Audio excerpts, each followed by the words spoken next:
Assalaamu calaykum saaxiibayaal, soo dhawaada.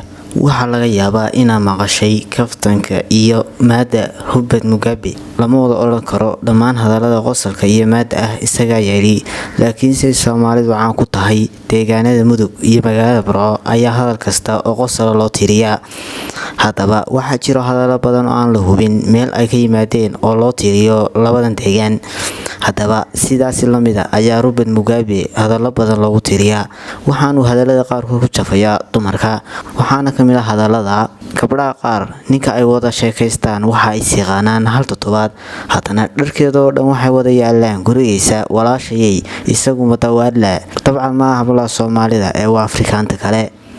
Waxaynu noolahay waqti lamaanahaas jeceli ay isugu gol yihiin in midba midka kale taabto jirkiisa, laakiin aan isku ogolayn in midiba taabto kan kale moobilkiisa, maxaa yeelay waa khaas moobilku waana wax jira maanta. Ma garanaysaa sababta uu Nebi Aadan u helay nolosha farxadda leh? Sababtu waa inaanu lahayn sodo, maxaa yeelay sodohdu iyada gurigaaga dhisi karta kaana dumi karta. Xaaskaaga weligaa ka odhan waa qaylo badan tahay, waxa ku tiraahdaa gacaliso, aamusnaanta ayaa ku qurux badan tahay. Haddii uu danyarku lacag lahaan lahaa waxaynu arki lahayn dumar badan oo keynta ku nool. Hadduu shaydaanku maalqabeen ahaan lahaa waxaad arki lahayd isagoo dumarku magacyo badan oo qurux badan ugu yeeri lahaayeen sida shaydaanito, shayto, shaydaan yar, shaydaankayga iyo kuwa kale oo lamid ah. Haddii aad fool xun tahay laakiin aad lacag leedahay, gacalisadaadu ma weyso sabab ay kugu ammaanto. Waxaa macquula inay ku tiraahdo xataa gacaliya harkaagu uu qurux badan yahay. Nin xaasla ah inaad la sheekaysato way iska sahlan tahay ilaa aad ogaato inuu lambarkaaga ku seef gareeyay saliidda gaariga. Gabdhaha qaar markay ooyaan waxay tagaan muraayad si ay u ogaadaan markay ooyaan inay fool xun yihiin iyo in kale. Haddii gacalisadaadu marka aad su'aal weydiiso kugu jawaabto markasta sida aad jeceshahay u qaado iyo waxyaabo la mid ah, ogow xiriirkaagii 2 maalin ayaa ka hadhaye. Gabadh yahay haddaad ninkaaga u ciyaarto oo aad u laato sida kubadda oo kale, gabadh ayaa u qabsan doontaa sida goolhayaha oo kale. Nin fool xun inaad xiriir la sameyso waa wax dhib badan. 5 daqiiqo markaad joogtaanba wuxuu ku weydiinayaa gacaliso ii ballanqaad inaad iga ag tagaynin.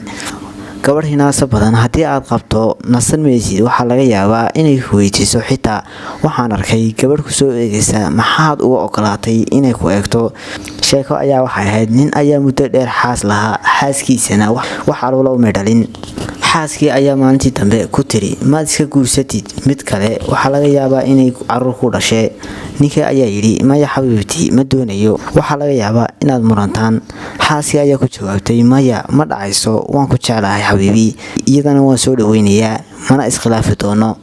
Ninkii ayaa ogolaaday wuxuuna yidhi gabadh ayaan doonayaa, baadiyaha ayaan aadayaa. Maalmo kadib ayuu soo laabtay isagoo wata foosto ka samaysan dhoobo oo u soo xiray dhar dumar. Kadibna wuxuu dhex dhigay qol ka mid ah qolkii guriga foostadii oo labisan. Wuxuu xaaskiisii ku yidhi taladaadii waan qaatay, waa taa halkaa jiifta, gabadhii aan soo helay aad ayay u daalan tahay, faraha ka qaad, beri ayaan iskiin bari doonaa.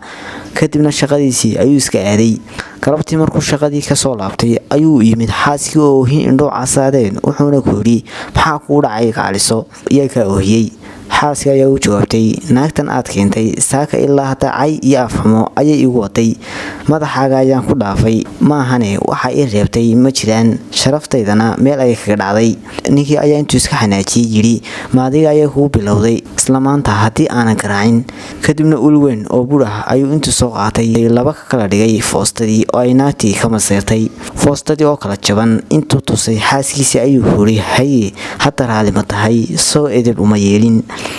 Xaaskii ayaa cod daciifa ku tiri alla waan ku baryayaa walaalow ha ila yaabin, maxaa yeelay naag lagula qabo way dhib badan tahay xataa foosto ahaatee. Mugabe oo kaftankiisa sii wata ayaa yidhi gabadh yahay haddii aad rabto inaad ogaato inaad qurux badan tahay iyo in kale soo agmar niman wastaada iyo kuuliyaal ah oo guri dhisaya. Haddii ay ku soo eegi waayaan jawaabtaada waad haysataa. Maalinkaad gabadh ku tiraahdo waan ku jecelahay, maalinka ayay noqonaysaa bilaa dhar, bilaa moobil, bilaa internet, qaarkoodna bilaa guri, yacni wax walba laga rabaa. Haddii aad gabadha jeclaatay oo u tag oo u sheeg jacaylkaaga, laakiin hadduu tagin Facebook-eeda sawiradeeda oo ha ka bixin commenti ah wow aduu ambalaas ma tihid. gabadh inaad shukaansato nin lacag leh kama dhigna inaad hantiila tahay. Xiriirkiina oo dhammaada ayaa xaaladaada ka dhigi karta telefoon rista loo diray. Ka waran haddii dowlad kasta soo saarto sharci lacag cashuur laga qaadayo wiil kasta iyo gabadh kasta oo qurux badan, waan ku arkaya waad qoslaysaa, waayo waad ka badbaaday, waad fahantay ayaan filayaa. Dhibaatada ay leedahay inaad shukaansato gabadh kalkaalisa ah waxa weeye marka aad tiraahdo gacaliso jacaylka aan ku qabo indhahayga ka eeg, halkii ay jacayl arki lahayd waxay arkaysaa astaamaha malaariyada iyo xanuuna kale. Gabadh kaa dheer haddii aad damacdo inaad dhukato waa sidii adiga oo doonaya inaad tuusha biyo ka cabto. Waan nacabahay wiilasha aan baabuurka wadan, waxaa sidaa tidhi gabadh aan xataa baaskiil wadan. Afrika waa meesha qura gabadh dhar ka soo amaaneysatay saaxiibadeed ay la kulmayso wiil qol ka soo amaaneystay saaxiibkii. Haddii aad aragto lamaane Afrikaan oo xaafadda horteeda ku leersanaya, ha u malayn jacayl ee korontadii ayaa ka tagtay. Haddii aad aragto nin xaaskiisa marka uu gaadhiga u joojiyo inta uu soo dego daaqada gaadhiga ka furaya, kama aha jacayl ee ama gaadhiga ayaa cusub ama gabadha ayaa cusub.